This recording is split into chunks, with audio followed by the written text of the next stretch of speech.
going on. So I was attempting to put this video, but I'm talking about Andre 3000's new album. Andre 3000 is one of the most charismatic, personable artists I've seen in the last 30 plus years. And is one half of Outkast, who I call the Shaq and Kobe of hip hop duos. Incredible what their run was. And I liked his production on tracks and his rapping.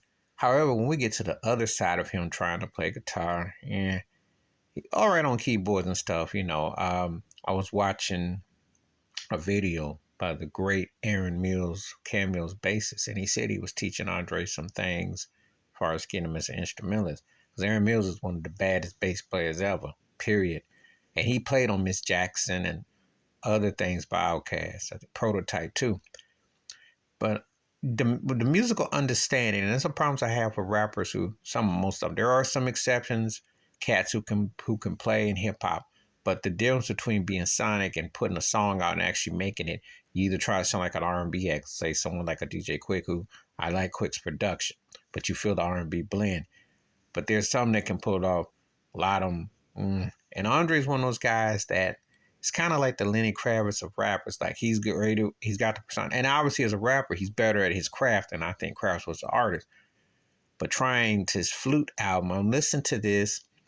And because I grew up listening to albums like The Secret Life of Plans by Stevie Wonder, and Stevie got ate up behind that one, except for Send One You Love. Quincy Jones's Root soundtrack, which you listen to the tones and the feels trying to capture the nature in parts of Africa and so on and so forth. And Herbie Hancock albums. But if you're going to do flute, you got to do it like a Bobby Humphrey or Hubert Laws or Herbie Mann, someone who does flute where you can put it with the groove and have like a Mental Brothers style where you play alongside of it. But what he was trying to do, these soundscape clips things, kind of like on the Enya tip, like it was trying to be this new agey thing. I wasn't really feeling. I heard some of the stuff, and like I said before, his voice is so prevalent. If he even did a spoken word over some of this stuff, I think it would have been effective because his voice is an incredible instrument. That's why people was feeling him, But his attempts with flute, you need someone who can understand the arrangements and put it a little bit more cohesive and make it more structured. And it just don't really do much for me. But I did sit there and listen to it. There's some pieces, and there were some parts that are all right. But when you play flute, the intricacies and the rhythm, the dexterity, there's a certain tone you look for. So, it's one of them artsy attempts. It'll work in yoga studios and somebody that tries to be hip and happening,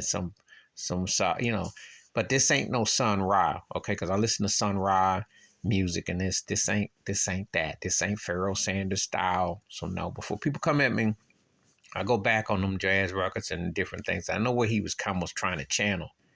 You put it in a Gil Scott-Heron way, you make it cohesive. It could be something.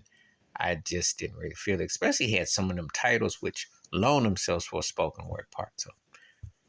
But anyway, give me your thoughts and takes. And if you disagree with me about Andre 3000's record, feel free to hit me up about it. Please hit like, subscribe, welcome thoughts, comments, and I do respond. Thank you. Wash your hands. Keep your mind clear. Watch out for nothing shittery if you like it. I'm out. Peace.